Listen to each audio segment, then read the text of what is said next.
Good morning, and thank you for joining us for the Trialogue webinar.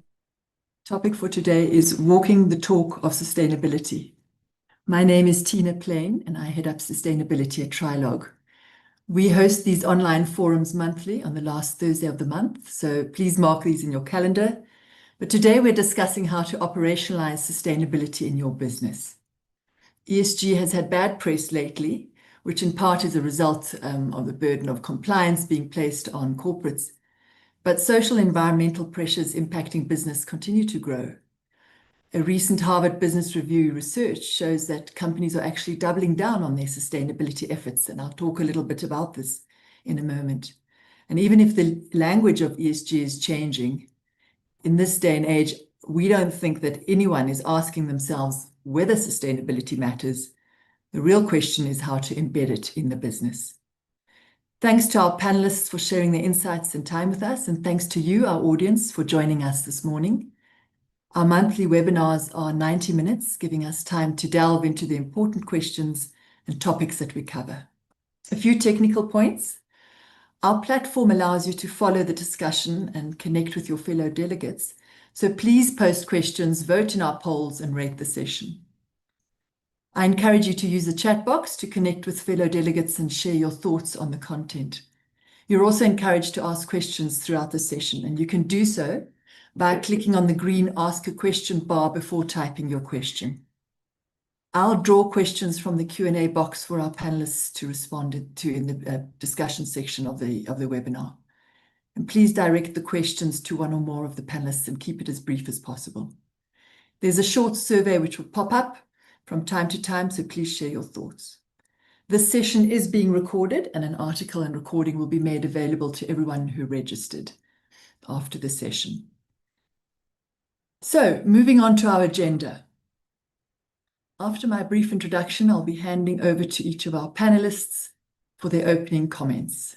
We will then dive into the discussion, and our panelists will answer some of your questions from the Q&A box, and each panelist will then give short closing comments.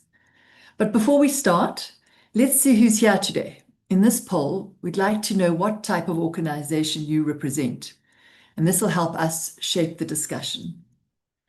So on your screen, you'll see some organizational types, and we're asking you just to let us know who you represent. Please choose one choice. We'll leave that up for a minute.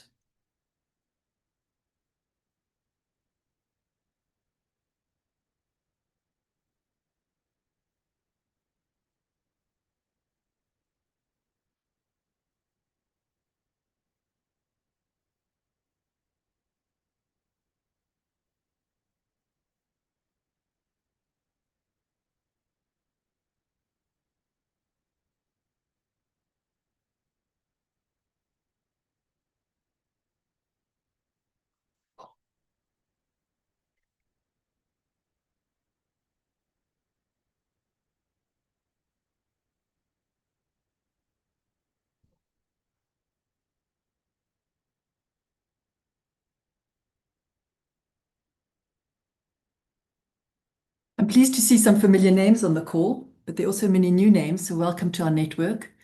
A special welcome if you're a first-timer. I'd like to take a moment to tell you about Trialogue. Trialogue is a South African-based niche consultancy with over 25 years of experience, specializing in corporate responsibility, sustainability, and CSI. Our sustainability division has an established reputation for promoting an integrated thinking approach to sustainability.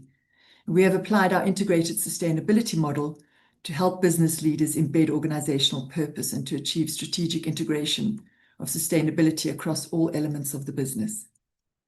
A reminder that a recap article and full recording of this webinar will be uploaded to the Trialogue Knowledge Hub if you'd like to see that. All right, well, let's get into the topic. Heightened political security has made it riskier for companies to speak openly about sustainability commitments. And as a result, many organizations are practicing what we call green hushing. They continue to implement climate-aligned strategies, but deliberately reduce how much they communicate about them. While this quieter approach can shield companies from criticism or political backlash, It may also slow broader progress by weakening collective momentum and collaboration.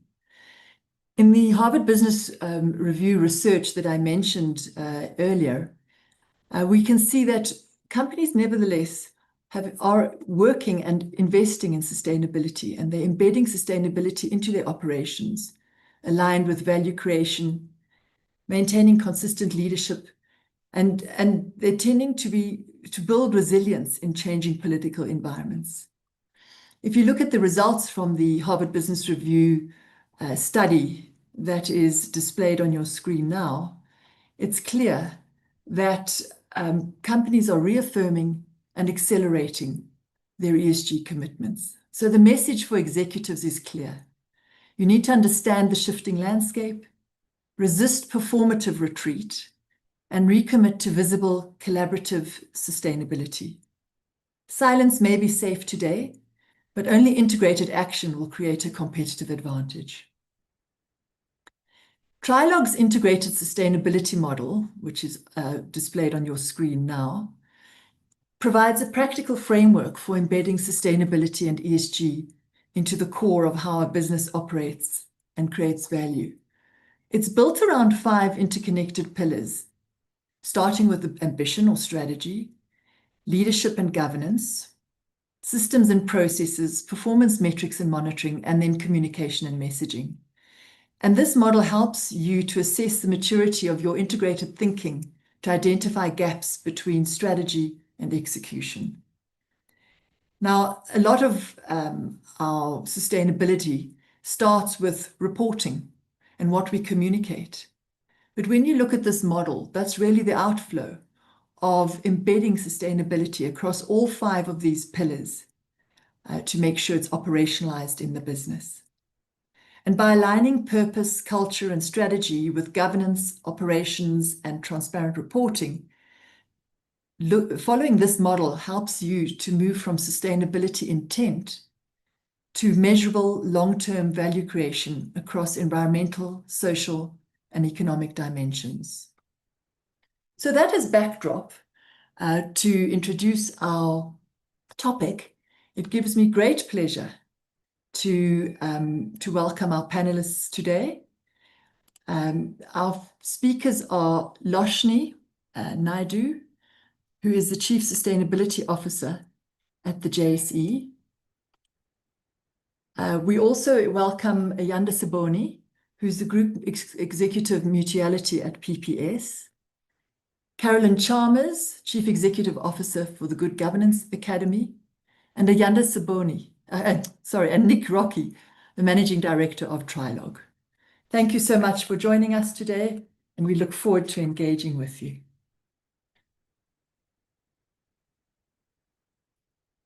I'd like to start by introducing Carolyn Chalmers, who I'm sure many of you already know. She's an internationally recognized authority in corporate governance and sustainability. She's committed to advancing responsible leadership and long-term value creation. She serves as Chief Executive Officer of the Good Governance Academy and Chief Strategy Officer of the ESG Exchange, both founded by Professor Mervyn King. In these roles, she convenes global networks of experts, regulators, academics, and practitioners to exchange knowledge and build governance and sustainability capacity worldwide. With more than 20 years in leadership roles, including a CIO, CTO, board member, and advisor, Carolyn brings together expertise in governance, sustainability, technology, and systems thinking. Her career spans multiple industries, from financial services and healthcare to energy, education, and construction. Carolyn, thank you for joining us today. And I'm going to give you 5 minutes just to introduce your thinking on this topic. Thank you. Thank you, Tina. Thank you, Tina. And it's really a pleasure to be online today and to see so many of my peers online too and colleagues. So thank you very much for this opportunity. It's a very, very important discussion, specifically in the lights of what's happened in the last, well, just this last week, let alone the last year.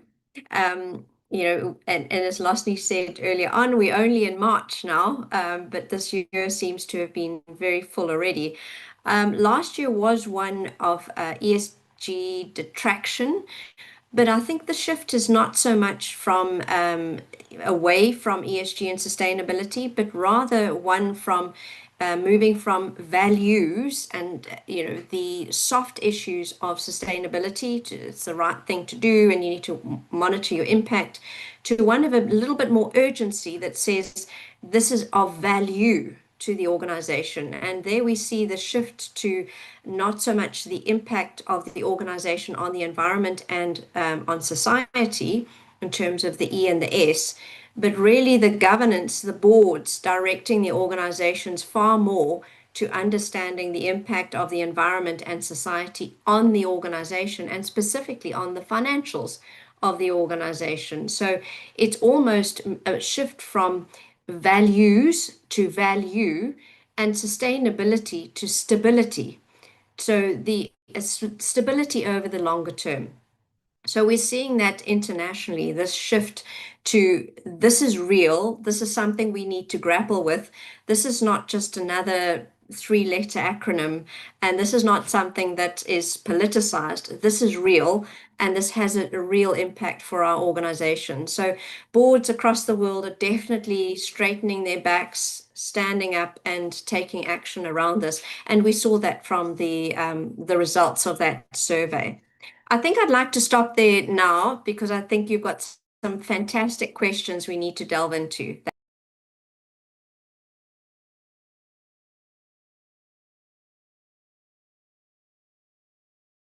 Sorry, Tina, you're on mute. Thanks, Carolyn. Thanks for that. I'd like to pause and just ask our audience what you believe are the three most important factors that ensure sustainability is embedded in a business. On your screen, you'll see some options. We'd like you to select three in terms of what you think is important to ensure sustainability is embedded, as Carolyn was saying. Many boards are now shifting from values to value and sustainability to stability and are seeing it as real. I'll give you a few minutes.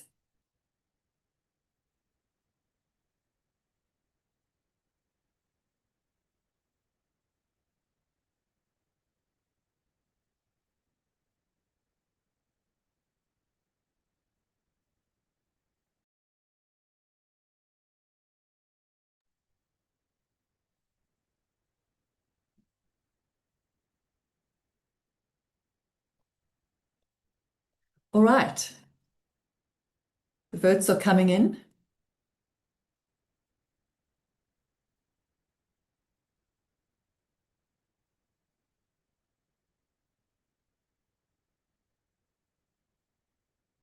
I think what we can see here is the importance of the board in making sure that there's adequate sustainability oversight. Also that embedment into the operational risk framework, very important. And I think when it's seen with a risk lens, organizations do take it seriously rather than this is something we should be doing because it's the right thing to do. Also being embedded in the corporate culture, mindset, and narrative, which is important because that speaks to real organizational purpose elements. And then long-term value creation and resilience. I think that touches on what you were saying, Carolyn, and that is core to strategy and capital allocation. Thank you. Very interesting and really important for our conversation that will follow. Before we get to the questions, I'm going to introduce Loshni Naidu now.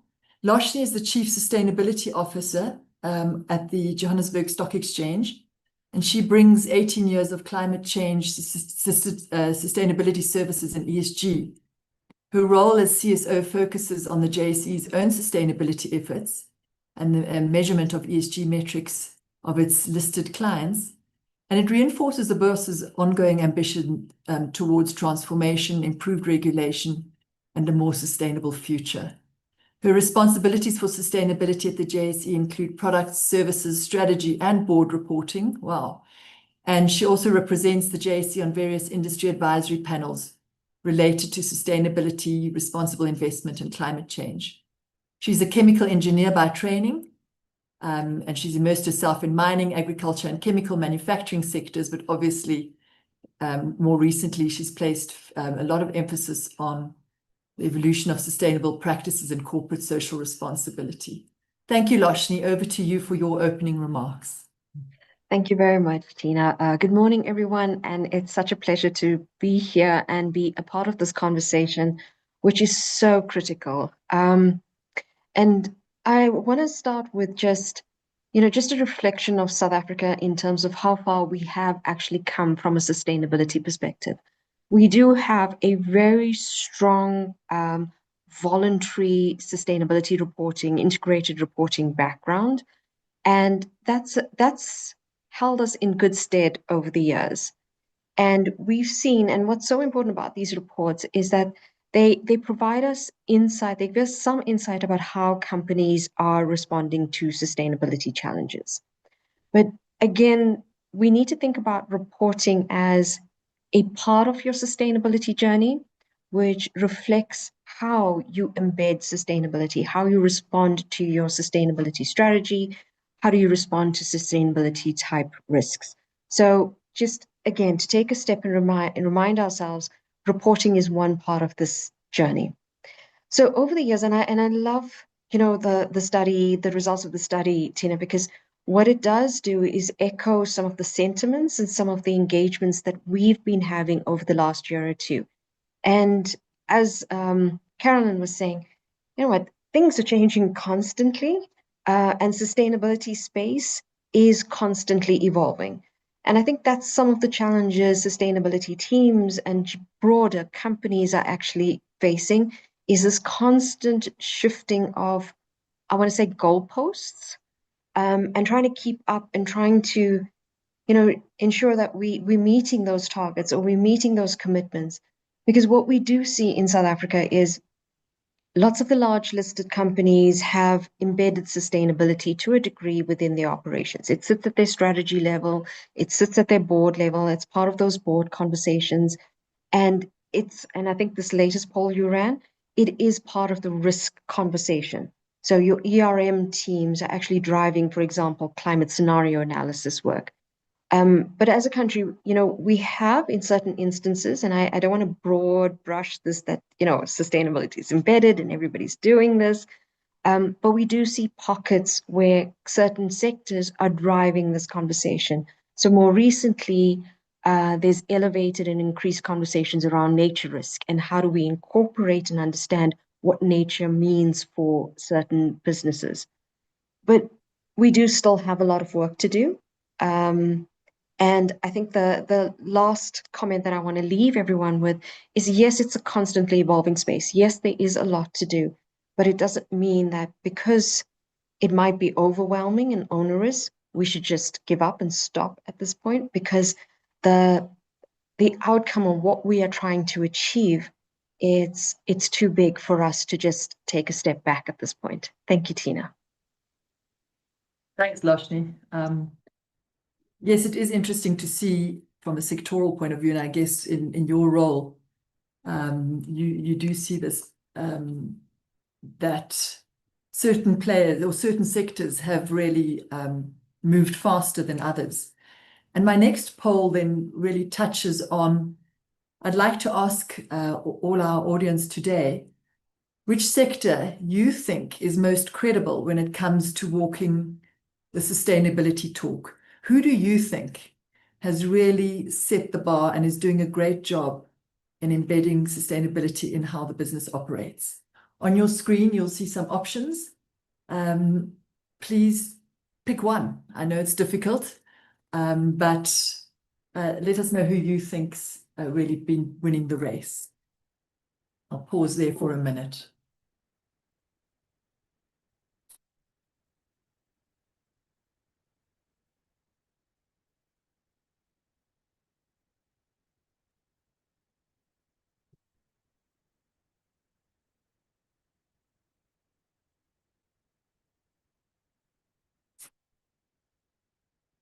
Financial services, mining and resources, retail to some extent. And then many of you think that actually no one's really leading. So, yep, even more people say no one's really leading. We've got lots of work to do in this space. Thank you. Thank you for that. Our third speaker is Ayanda Siboni. She's the PPS Group Executive for Mutuality. Welcome, Ayanda, and thank you for joining us. Now, Mutuality is a unique business model where members not only hold products, but also share in the profits of a business. And Ayanda's portfolio includes marketing, segment management, and profit share. She has more than 20 years of experience in the financial services sector. Ayanda, I see that some people think that the sector has done well, but there's still a lot of cynics out there. But you've worked in some of South Africa's leading banks in product and distribution environment. Ayanda is the executive trustee of the PPS Foundation and sits on the ICMIA Foundation as a non-executive trustee. She also represents PPS in the CISA Consumer Financial Education Working Group, where she contributes to improving financial well-being for South Africans. Thank you, Ayanda. Over to you. Thank you, Tina, and thank you, Trialogue, for convening this conversation. That's very, very important. So I thought when I was thinking about today's webinar, I thought, let me take it back to my journey with sustainability, or the concept of sustainability as we have it now. And it took me back to a play date where my son was having a play date with his friend, and the mom and I, this is about 15 years ago, were sitting having a cup of tea, and she tells me she's thinking about quitting her job and starting a sustainability consultancy.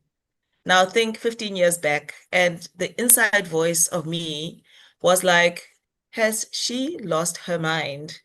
This is wild, and it's such an abstract thing. And the questions I asked her were, is it a real job? Like, who's going to pay you to do that? And why would they pay you to do that? Because I just thought, geez, this is not going to end well. And over that cup of tea, I got a primer into sustainability as a discipline.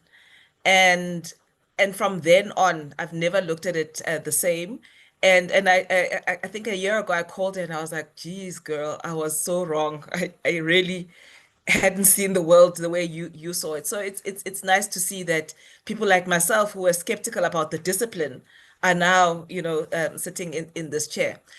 So for me, sustainability as a thought is doing good business while doing good, those two things together. And it's about integrated thinking, knowing that the business operates in a context, it's impacted by things like the environment, social conditions, economic, political, but it also impacts those spheres as well. So growing up in the 80s, and people in my team always say, please don't say that, it really makes you sound a bit older. And I'm like, well, I did grow up in the 80s. I remember the ozone layer saga, like how the environment was being destroyed.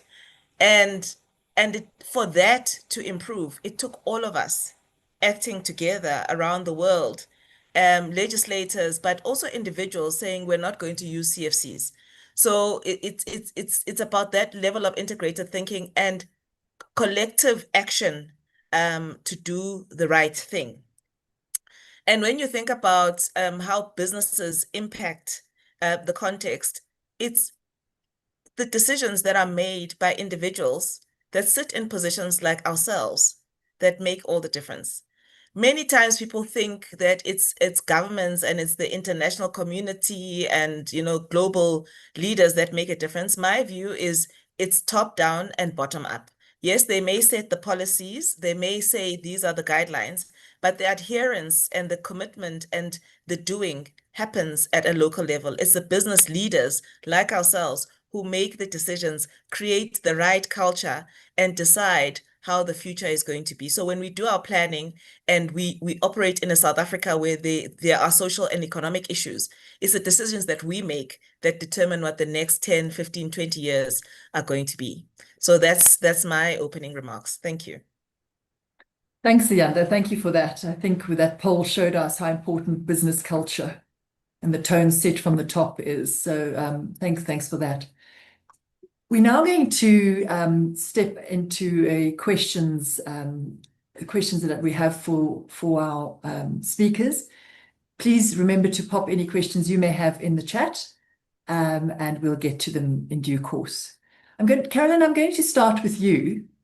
Ayanda talked about, boards and leadership embedding sustainability. And yes, the large players, as Loshni said, do have mature approaches, but they don't necessarily dominate our economy.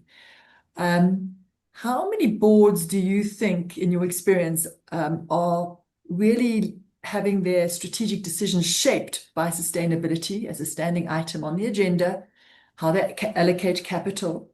Or do you think that there are parts of our economy where it's still largely a compliance and reporting exercise? Tina, I'd like to separate it out, board level versus senior management executive level, because especially in the large companies, because what I am experiencing in terms of working with boards across South Africa and African organizations is that the boards haven't really, and I'm speaking out of turn because some boards have really taken it on board and are really embedding it in all of their thinking, and the returns are certainly being seen. And if you have a look in the retail space, lots of information around that. You can see the retailers that are starting to, well, have actually embedded it in their practices. So there are those that are absolutely have embraced it, are embedding it, and are leading it forward. Others are taking at a board level, have not yet got their minds around integrating it effectively into strategy, is my sense. This is all my personal opinion, please. But the executives have very much got it on board and have got their hands around it. So we see, yes, some organizations, the boards have got it in hand, they are running with it. Then we have the organizations where essentially it's the executives that are driving the agenda. And then we have where it is a truly compliance exercise. And at the moment, we are not in South Africa as compliance driven. I'm saying across the board from our CIPC, from our Companies Act, etc. perspective. Certainly the new King report, King 5 on corporate governance that has come out has emphasized sustainability and value creation a lot more. But across Africa, where Zimbabwe, Nigeria, Egypt have been the first countries to adopt the sustainability related financial disclosures, those compliance requirements are certainly driving a lot more activity on the compliance side. But if I could, and I'd like to check in with Loshni on this, my own personal perspective is it's a real bell curve. We've got very few boards that are grappling and actually bringing strategy inside. I would say we have very few boards that are taking a purely compliance-based approach. And then we have largely where the boards haven't got their hands dirty yet in the implications of it, but certainly the executives are well underway. And I'd say the large majority of organizations, the executive teams are embracing certainly the sustainability related financial aspects of sustainability, of reporting, disclosure, but also embedding that information in the organization's strategy. But I'd like to check in with Loshni from a listed company's perspective if that plays out. I'm talking about all sizes and types of organizations, from small non-profits through to large listed. So I'm kind of giving a general opinion. Thanks for that, Carolyn. And I can concur, because we often in our client base see the frustration that some of the executive teams feel when the board is paying lip service or just doing the minimum, and it does create some tension. Loshni, what is your response to that? Do you think boards are mature in understanding the risks the sort of double materiality of inside out that Carolyn touched on, and the long-term value creating. And what capability gaps do you think exist?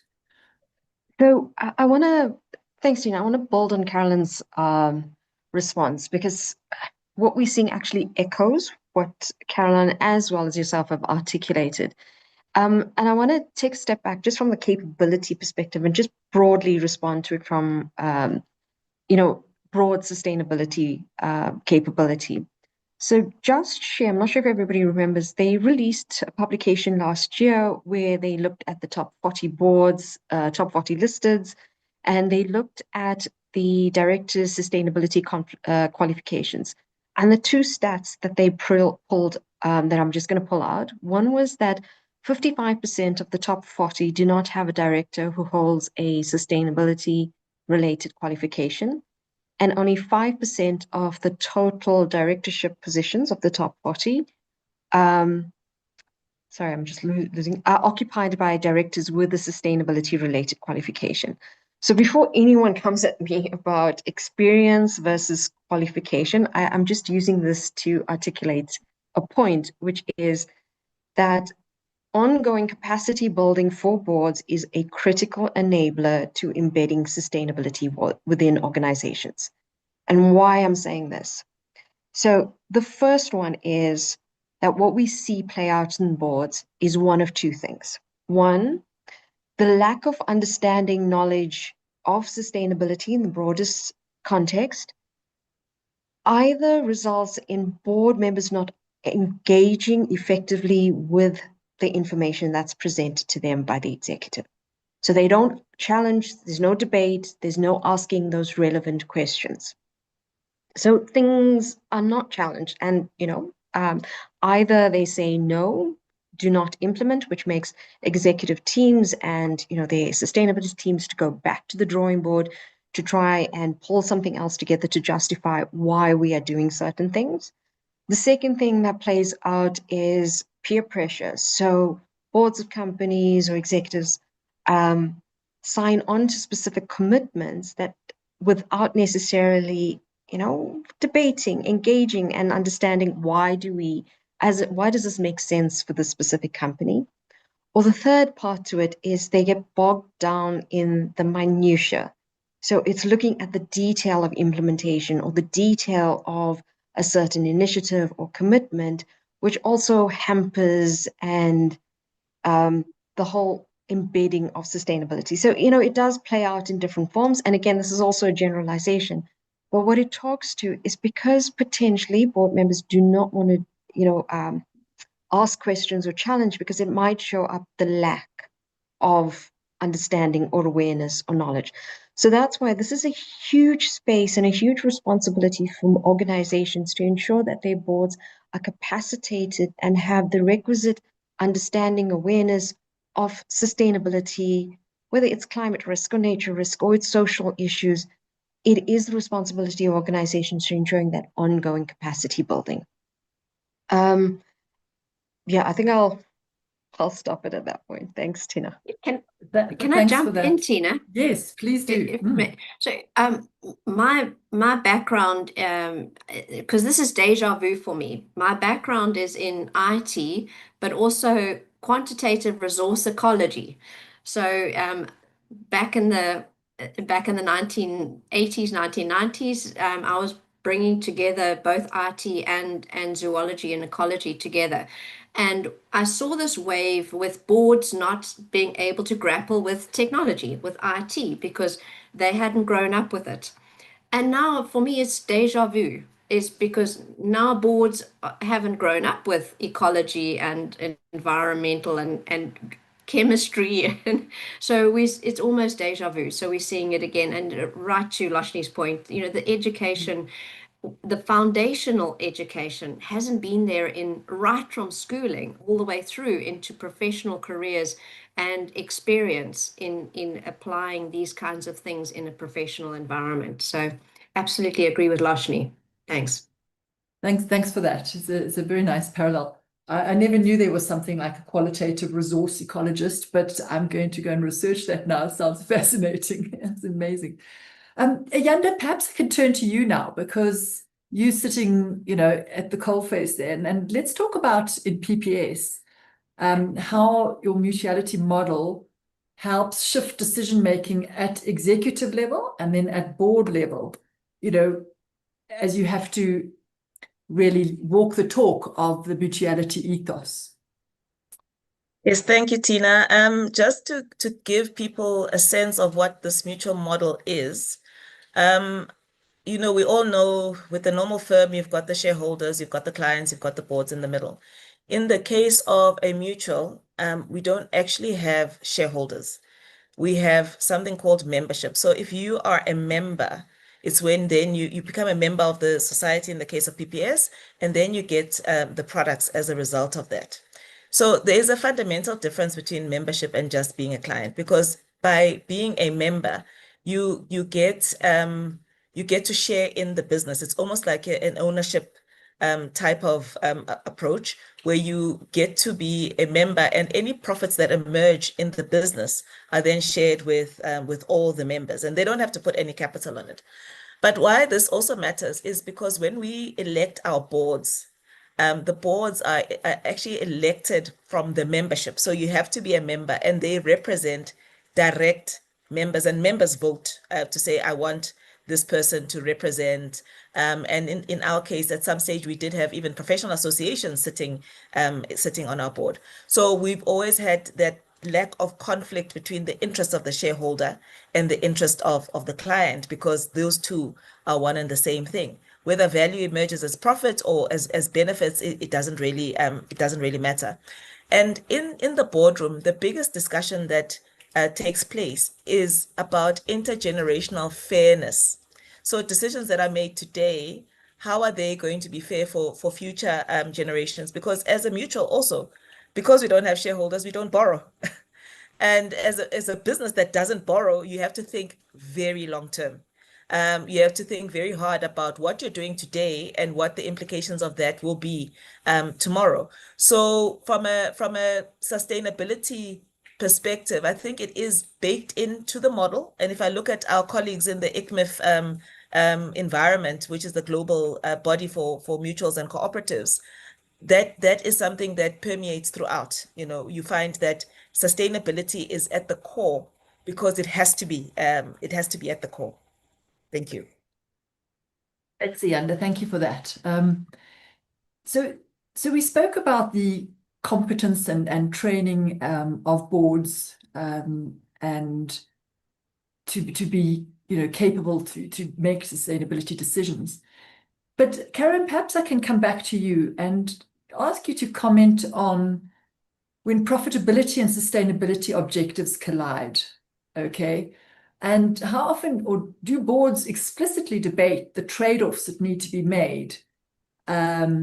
And, you know, are directors equipped to navigate those tensions? Because obviously short-term financial pressures do exist and dominate. And long-term in a business could be very short-term when you think about climate and nature. So talk to us a little bit about those trade-offs. I'd like to go back to the risk discussion, actually, because I think it stems from that. Is that our risk reports and our risk officers and our risk managers tend to give us a two-dimensional view, red, amber, green, of risks, you know, going up, going down, you know, normalizing. But what we haven't seen come through specifically that are sustainability related, but any risk has a short-term, medium-term, and long-term implication. And the risk could be higher in the long term on the organization's stability.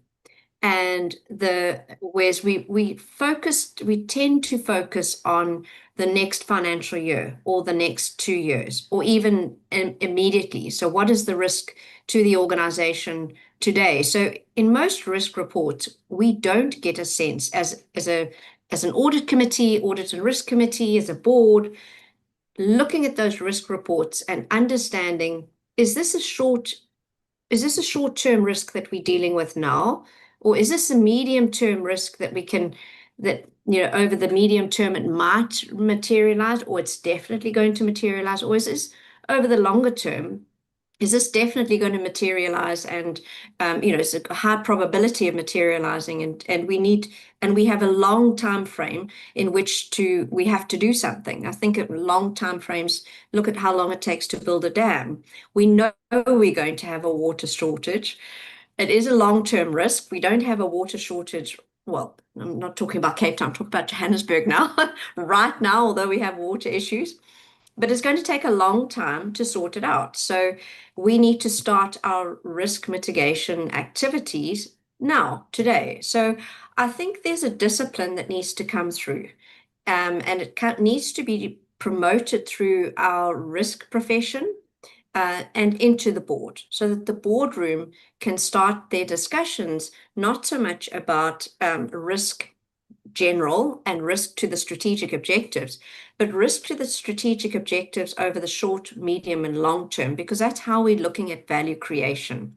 So if I start there as a premise, now if you've got the collide with the financial returns versus a sustainability or a stability investment required, now you've got a much better picture to understand, look, if we don't do it now, there is the implication over the longer term versus if we give our dividends, if we provide, if we distribute our dividends in this year, that's where we are in the short term. And if we look at now taking that risk lens and this colliding or the dilemma that boards face, and then we add on another lens to that, just a higher order lens is on value creation.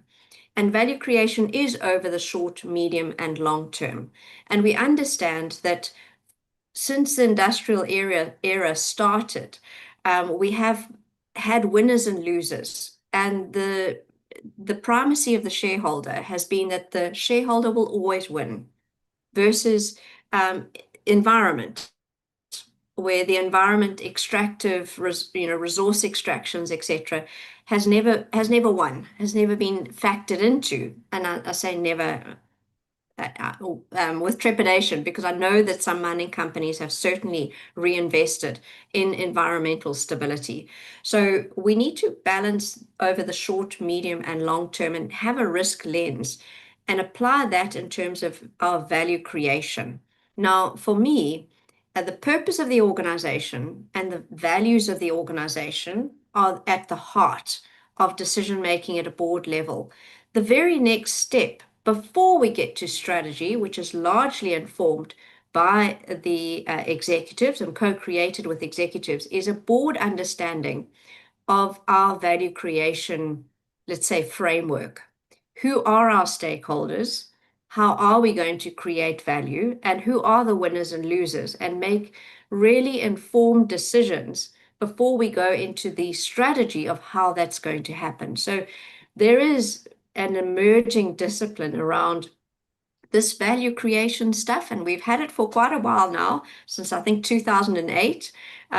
What does it actually mean to our strategy in the organization? Is it something that gets added on the end when we're doing our integrated report, or it's something that we do prior to setting the strategy for the organization? So it's a whole new way of thinking, and it's certainly one that at an international level we have built into the corporate governance standard, the ISO 37000, where value creation is very much, or value generation is a key consideration for boards of directors. I think it was ahead of its time because we're not there yet as directors generally, as this in creating a value generation framework. But it's something that we need to get to, is understanding not only short, medium, and long term, but the risks and the value that we're going to create over those periods. I hope that wasn't a bit too technical. Are you on mute, Tina? Sorry, my machine's muting me today. It's not liking me. I'm going to take a question from Alex Pottinger in the audience, who talks about this, companies typically look at value in a business case sense. And Alex's question, and Ayanda, I'm going to pose this to you. When trying to ensure buy-in for a focus on sustainability, especially at management or leadership level, the importance of communicating the business case is often emphasized. And in my opinion, sometimes at the expense of engaging with the issue in all its complexity. And Alex asks Ayanda, how do you balance the various motivators from principle to compliance, risk, proactive, positive impact to profit when having these conversations? Perhaps you want to share with us an example of the business case or the value and how the trade-offs were then evaluated. Sure. Yeah, look, when a business case, obviously in business, the first thing is what is the financial implications of whatever that is being proposed. So there's always that lens. But as I said, in our business, things are very much future future orientated and looking into the long term. So I'll give you an example which happened a couple of years ago. So the health professionals were in a bit of trouble because insurance premiums for indemnity were just going out through the roof. There was a point where for gynaes, it was almost uneconomical to operate because the premiums were so high, and it was driven by the litigation against the doctors. So that class of insurance was a distressed class. And if a class is distressed, you don't touch it with a barge pole because you're not going to really make any money. So when you look at it from that perspective, it makes sense that you don't go there because everyone is burning. But our business being a mutual business, we needed to think about the professionals that we serve and what was in their best interest and what is in the best interest of society. Because if you don't suddenly have doctors operating in South Africa, gynaes in particular, it affects women's health.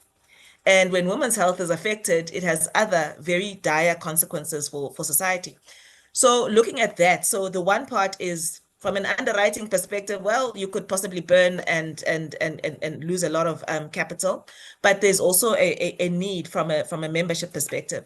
And so taking a long-term view, we then actually decided to go in and create a business that focuses on indemnity for health professionals. And in creating this business, we looked at some of the things that have led to the unsustainable nature of that particular class of business, and also partnered well. So partnered with a US partner, and you know how litigious they are, who helped us in that process. And then we actually built a business which turned a profit about 3 years ago. Like, it was unreal how quickly it did it because of the way that the business was put together and the way that that we approached the whole situation. So that was one case that took a long-term view instead of a short-term what's in it for us. That's a brilliant example. Thank you for that, because I think what you're showing is how a business risk was looked at with a sustainability lens and turned into a long-term view, turned into an opportunity. Sure. Yes. And that's really at the heart of some of the regulatory changes that Carolyn touched on, that we're seeing in Zimbabwe, Nigeria, Egypt, related to sustainability disclosures and reporting that have been adopted across many markets and probably will hit us in terms of the regulatory requirements soon. And I'm going to just ask Loshni here, perhaps to give us a little sense about how the issuers are working towards sustainability reporting, and in your engagement with member companies, how are companies treating this as a strategic opportunity rather than a disclosure obligation? I'm specifically thinking of IFRS S1 and 2. Yeah, so at this juncture, Tina, it's more of a obligation, but let me put that into context. So many may not be aware, but SIPC and DTIC has started engagement around specifically S1 and S2, the Sustainability and Climate Disclosure Standards out of the ISSB IFRS Foundation. And this is going to have an impact on pretty much every company operating in the country. So where we're at with this is the conversations that we've been part of as part of that process, as well as other engagements with companies, the questions are really about why S1 and S2? What is the problem that adopting S1 and S2 is solving for? How will this impact us in terms as a company operating in the country? Which companies will be impacted and be required to apply these standards?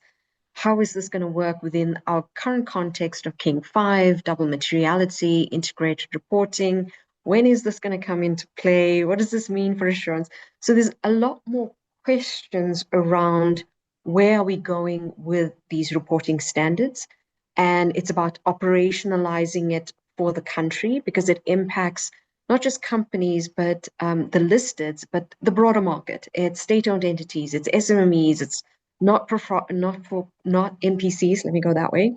So it's the entire market, and how do we do this adoption? And I think also one of the things that companies are doing that internal reflection, because we're used to GRI as an example. So S1, S2, SASB are all very new.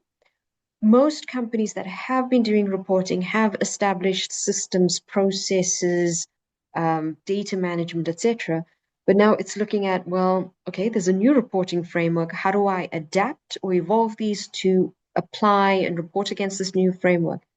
So, but what I'm hopeful as these conversations evolve is that, and I think with most things, we will start with a compliance mindset, right? Because we need to tick that box. We need to make sure that we comply with regulation, legislation, however this comes out.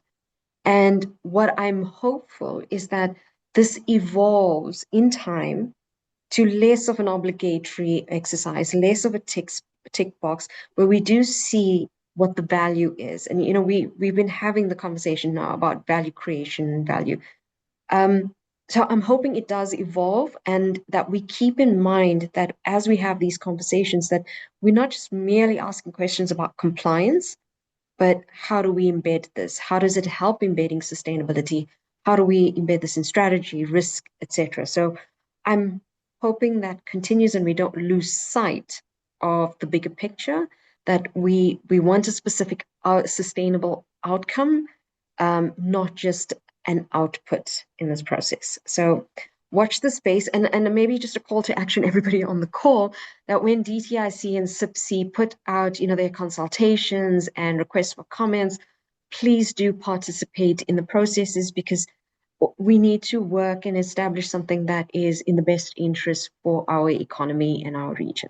Thanks, Tina. Thanks for that, Loshni.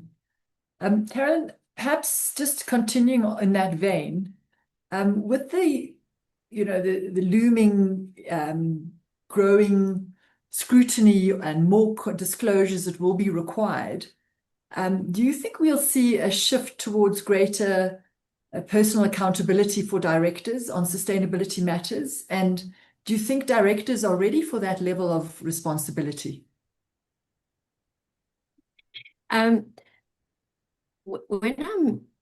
When I'm training and consulting, advising boards on sustainability, the first thing I ask them to do is decide on their approach, on their personal behavioral approach. Good governance needs good behavior.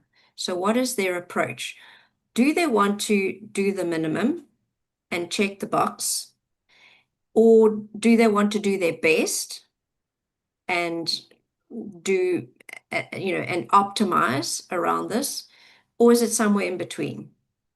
And generally it's somewhere in between, unless it's seen as a competitive advantage. If it's seen as a competitive advantage, then you're going to optimize. If you're just going to comply, then you're going to, leave it to the compliance team to draft your reports and cast your eye over it after the audit committee has checked the information accuracy, etc. for you.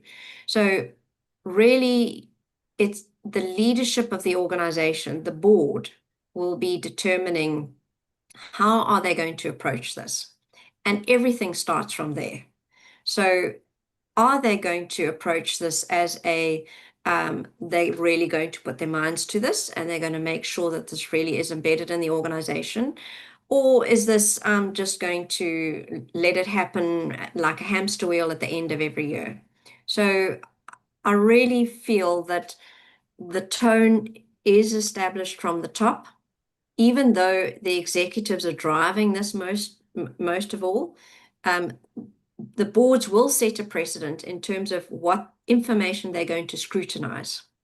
So are they going to actively unpack the information, want to know how it fits together, how management is aligning things together with the strategy, and what do they predict in the future, and what insights do they have in terms of where the organization is? Are they going to ask those kind of questions, or is it going to be a taken as read? Yes,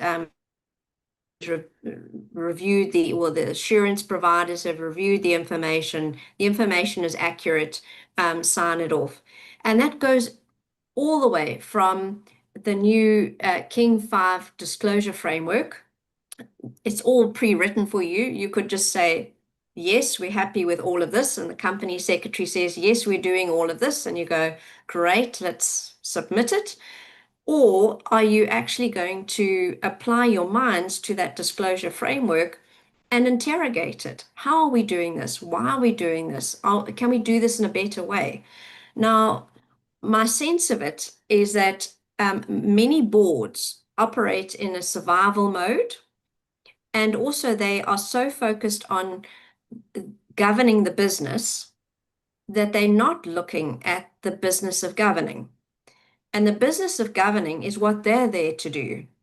And if they're doing it in a checkbox way, the business of governing is cursory at best.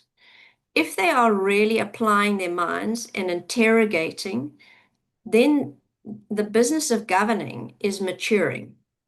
So not all boards are take the same approach.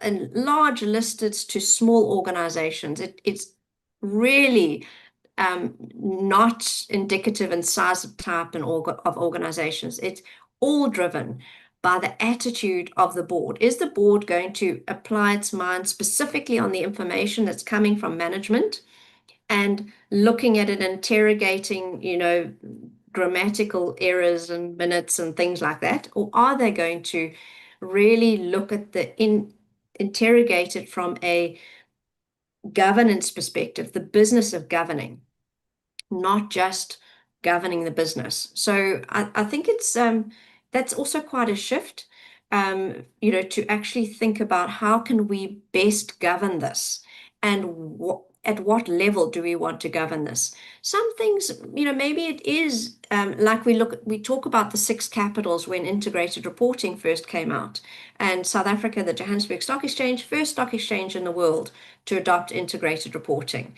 So we have got a long history of integrated reporting. Some integrated reports are actually very well thought through, really interrogated. It is the voice of the board. Other integrated reports are, let's check the box, let's make sure we've done everything.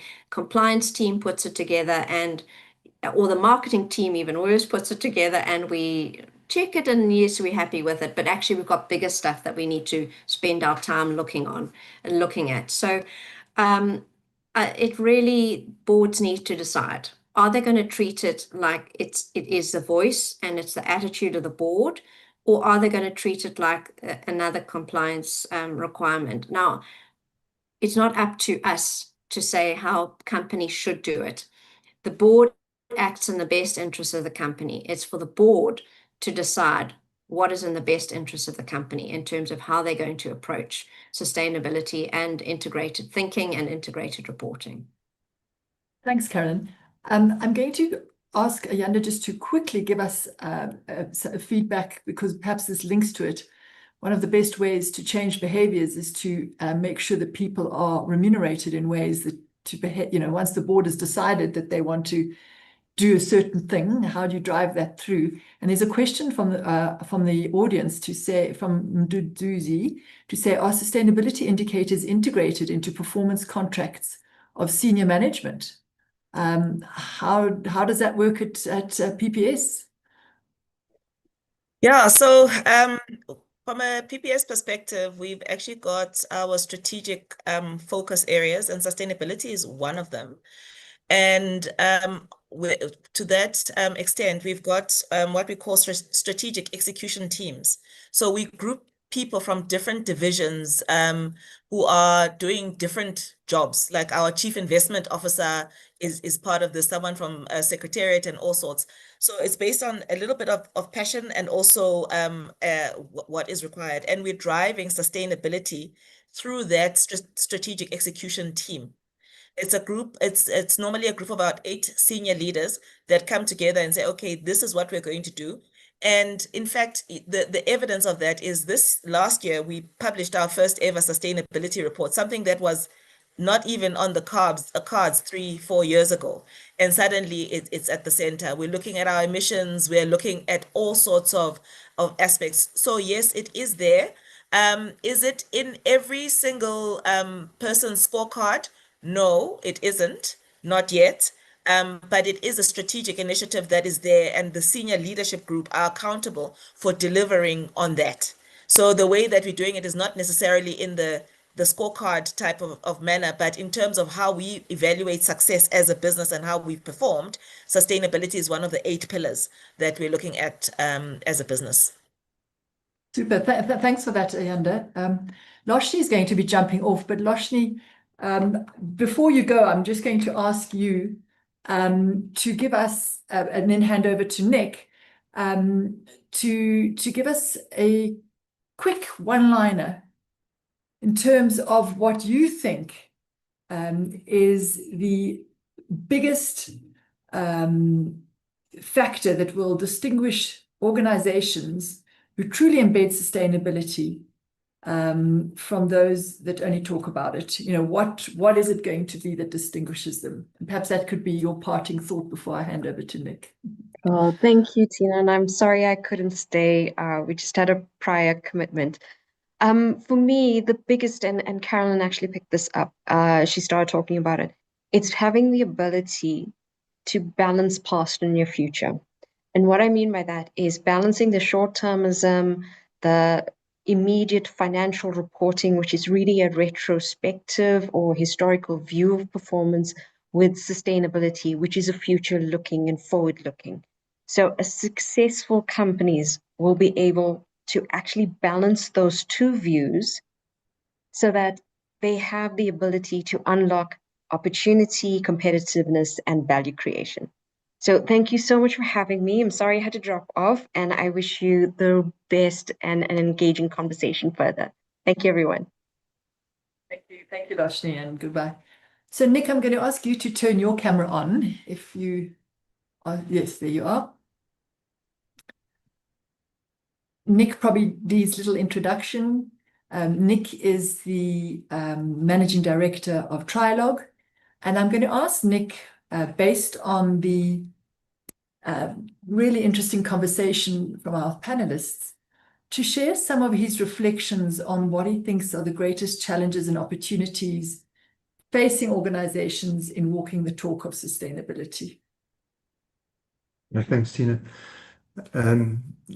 Yeah, I think a lot's been said, and I see, you know, working in this space for many years, we've seen how reporting has evolved, and a lot of talk now about codes and standards, and how Loshni was referring to the difficulty, the newness of some of these standards, the difficulty of adopting them, and how that almost deflects attention of the business onto the sort of compliance, you know, making sure these processes become real to the business, as opposed to me, it's a bit of a bottom-up approach, focusing on communications. But you know, the principles around sustainability are strong. You know, this notion of focusing on what's material to the organization, interacting with stakeholders, and all of that's meaningful, but it can get lost in the noise, where you're focusing on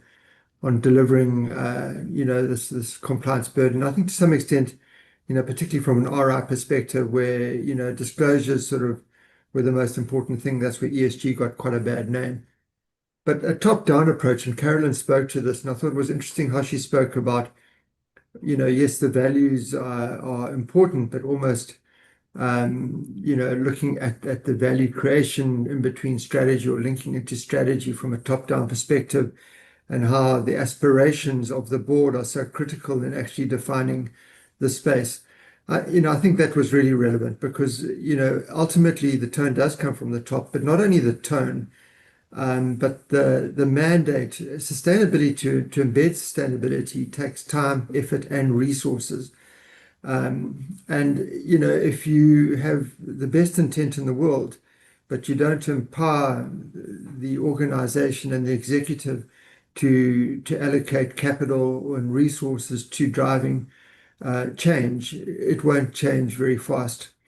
And that permission or that mandate has to come from the board, and that can only come from the board, I think, if the board is bought into this process.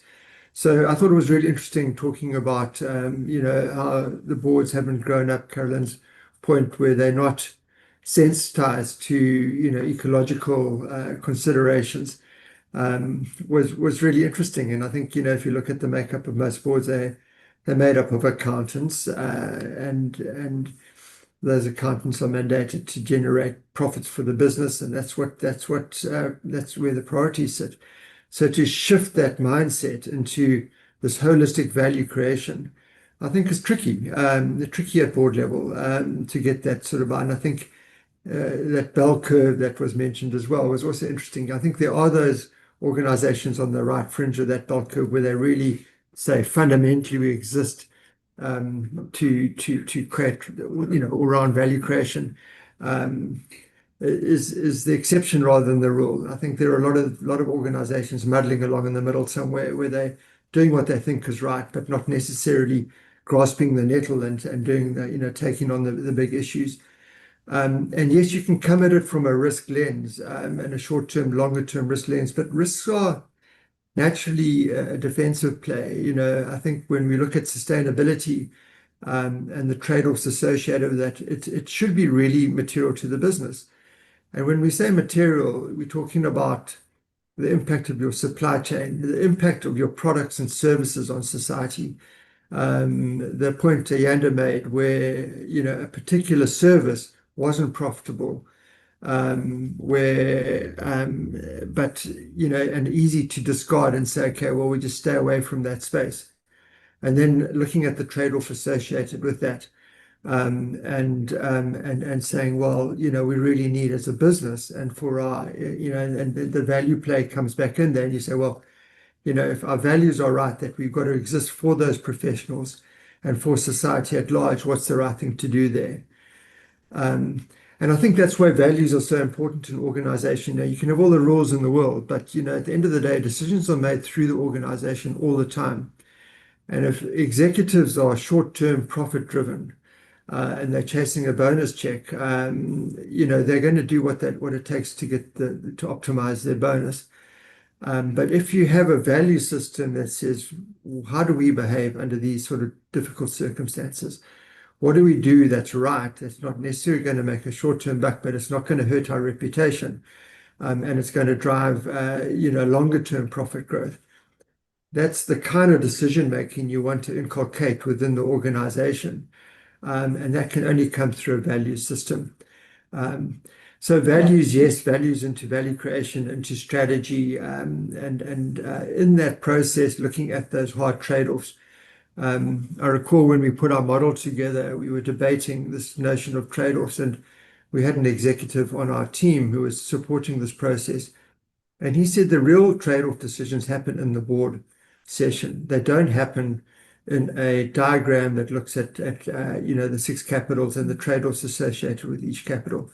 Mm-hmm. These are debates about really what we do that's right.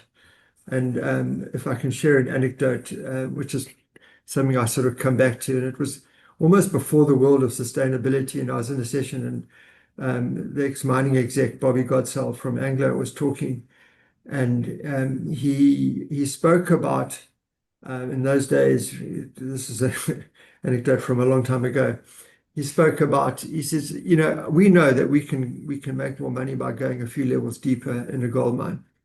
But we also know that if we do that, more people are going to die. But we also know that if we don't go down there, less people are going to be employed and more people are going to be out of work and back at home, and more are probably going to die through HIV and AIDS in those days. They hadn't quite got on top of that. He said, I can't make that decision. I need to engage people and understand what the right decision is for the business and for the stakeholders, you know, involved in the business. And to me, it's a wonderful example of thinking trade-offs at a very senior strategic level, understanding the play-off between money and people's lives, and also understanding that you need to engage key stakeholders as part of that decision-making process. And I think that that's where, when we talk trade-offs, you know, if you're a brand and you produce a product that has a natural disadvantage to people's health, how do you deal with that if that's the core of your business? And how do you mitigate those risks? It's not about value creation only, it's about value mitigation. And I think if that's the tone Nick, coming from the top, perhaps I could sorry, I'm come. going on. No. I've just got, you made, you know, that anecdote you shared is such a nice one, because it really, it's got a strong local spin. We can, as South Africans, all understand that. And there's an interesting question in our from Marla, who says, you know, when we inculcate, or when we want to bring investments, inculcate investments in Africa for implementing sustainability visions, how do we do that in a way that's really relevant for us, with a sense of pride, rather than looking to the north in terms of how we do it? So using your example, you know, how do we localize our sustainability decisions? I think Marla's asking. So I would come back to the core decisions, and the three that I hold on to are materiality. So, you know, whether you Zambian, South African, or you know, in the Cotswolds in the UK, materiality obviously differs under your circumstances. What's important here is different to what's important somewhere else. And materiality, I think, is driven through understanding what stakeholder expectations are. And by doing that, you have to engage meaningfully. You can't engage transactionally with stakeholders. You can't run a survey and think you've engaged stakeholders meaningfully. It's a two-way communication, not capitulating to a stakeholder's agenda, but understanding where the points of tension are, where your business intersects with those stakeholder requirements or needs, and then how does that impact you as a business in terms of how you manage these issues. And then value creation. And at the end of the day, it's holistic value creation. You know, whether you formulaically go through the capitals model, which is one way, or you just sort of holistically look at value beyond financial value. I think those three concepts sit nicely together. And just to sidetrack slightly, I see there was some NPOs on the call, and what's the relevance of all of the space for NPOs? But if you apply those principles as NPS, sustainability is relevant no matter what kind of business you're in. You know, what's material to you in a business that you're in, whether you're an NPO or a multinational. And who do you actually engage and how? And obviously in a non-profit context, value creation happens in terms of the impact that you have to society or in the environment. So it's got a slightly different feel to it. But it's still value creation in whatever way. It's just that the emphasis and the focus is slightly different in that thing. But I think, yes, obviously, you know, if you engaging local stakeholders, you get a local context, and that's going to be very different to the stakeholders, and the issues that you grapple with are going to be very different. And that's why those principles should ultimately, I think, be honored before you go to the letter of the codes and standards and say, well, you know, have we touched on this issue? Have we touched on that issue? If you go about it from first principles, you'll find you cover all the necessary issues relevant to your business anyway. Thank you, Nick. Thanks for that. You know, great insights, principles driven. And if you follow the principles, Marla, then, you know, it's going to be contextually correct for our markets. We're going to pause here and go on to our last poll, which is going to be on your screen now. Where do you see the greatest opportunity in your business to embed sustainable business practices? please give us a single choice from the options that are coming up on your screen.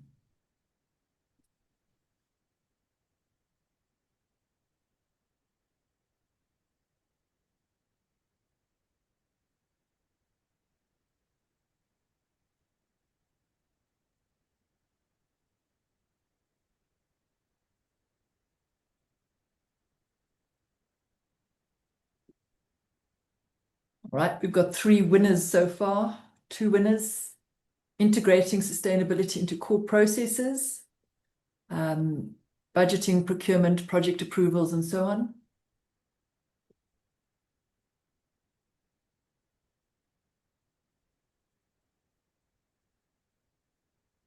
Moving from compliance reporting to decision useful performance reporting. But absolutely what seems to be dominating is this integrated approach. And that's really great to see so many people are following an integrated thinking approach, because that's how you do embed practices in organizations. I think to close off, I'm going to ask our panelists to switch on their cameras again. And I've got the same question I asked Loshni. 5 years from now, what will distinguish the organizations that truly embed sustainability from those that only talked from it? 5 years isn't so long time, not so long, but anyway. Yanda, let's start with you. Yeah, in 5 years or even longer than 5 years, what will differentiate is, I guess the market forces sometimes do tend to punish. The generation that is growing up now is a lot more vocal, a lot more demanding of businesses to do the right thing. So there is going to be consumer pressure. There's also going to be, like the price to do business is going to get higher and higher.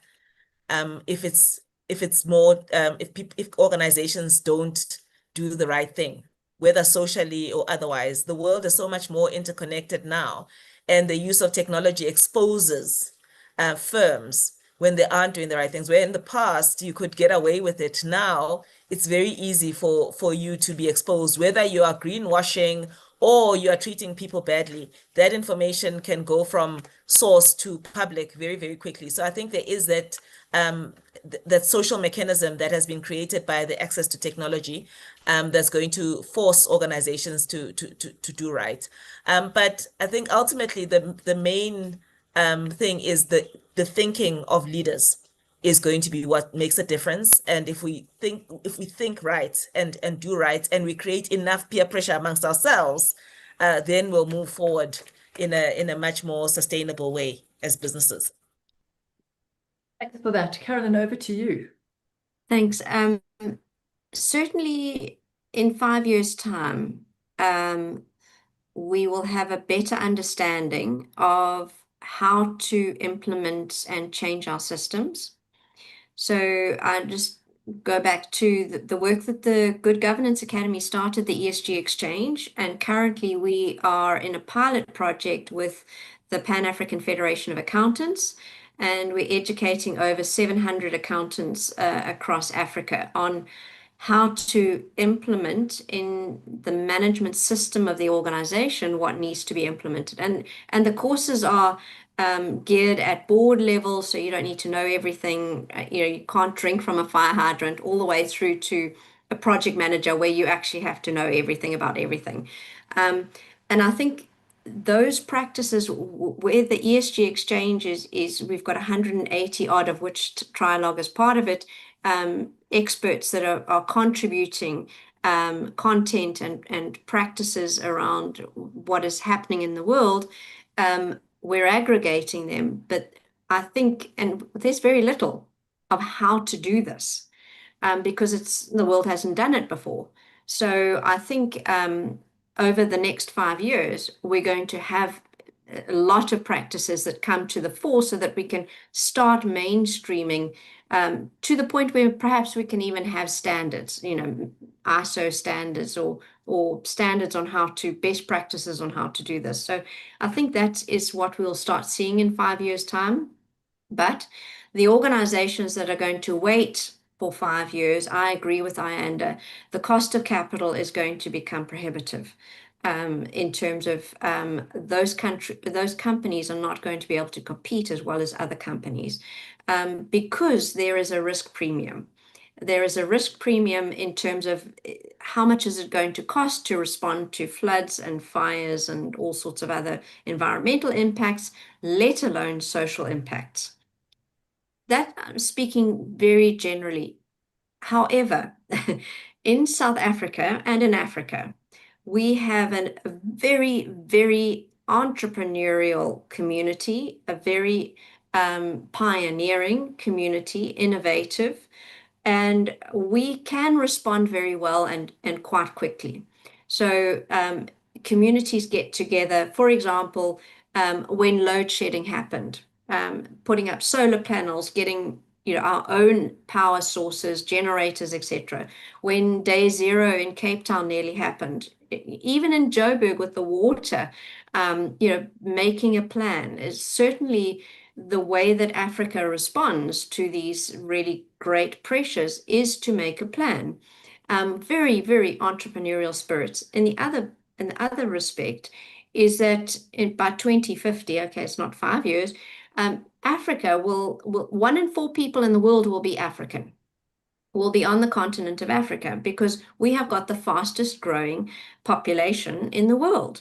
So with that growth comes a growth in our economies, etc., as these economies start thriving. So I do think, although Africa is disproportionately affected by the climate crisis and social factors, we also have a culture of innovation, agility, entrepreneurship, which will see us do well. And that is equally relevant in the South African context, is that we do see that. So yes, our companies will be impacted, specifically on the growing cost of capital because of the risk premium, and those that do embrace the concepts of sustainability impacts on the organization and the impacts that they have on the environment and society will fare better.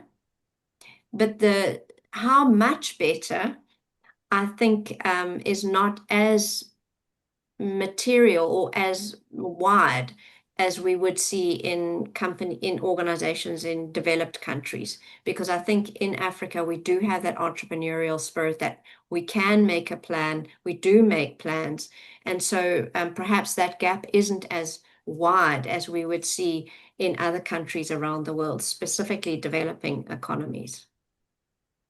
Thanks for that, Carolyn. I see that there's a question from Abida Davis, who says, if trade-offs happen at the board level, how do we influence the board, especially if there's no chief sustainability officer? And I think the comments you're making, Carolyn, about the risk premium and your previous comments about short, medium, and long-term risks, and how boards really need to understand that they need to cover short, medium, and long-term. If we don't build the dam now, what's going to happen in 20 years' time? And that discipline, perhaps Abida, if you pick up on Carolyn's comments related to these things, is how you influence the board's sort of trade-off conversations. Okay. I'd like to introduce you to our Trialogue integrated sustainability self-assessment tool, and welcome you to click on the link and take part in this assessment.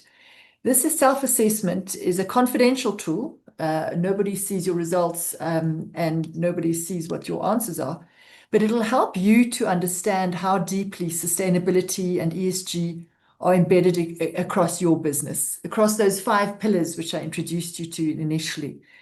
The assessment will provide you a clear embedment score across these pillars and a tailored report that highlights where you should be focusing and what good looks like in each of these pillars. And the tool is going to be posted in the chat. but it can also be found on the Trialogue website. And we urge you to participate, take the test and see how you fare and see across those pillars where your organization needs to focus. We're very excited. We're using this tool as part of research, Trialogue's research into the embedment of sustainability in organizations in South Africa and elsewhere, other places. And with our partners, JC and IODSA, we'll be sharing the results of this research at the end of July at the JSE. So please complete the assessment and get your score.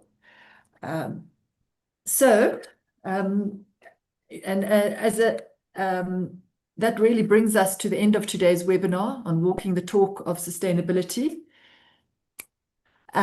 We hope you've gained some great insights. Thank you so much to our panelists. Really lots to think about, and we really enjoyed the conversation. I'd just like to remind our audience that we have our Business in Society conference coming up in May, 5 and 6 May, at the Wanderers Club, Ilovo, Johannesburg.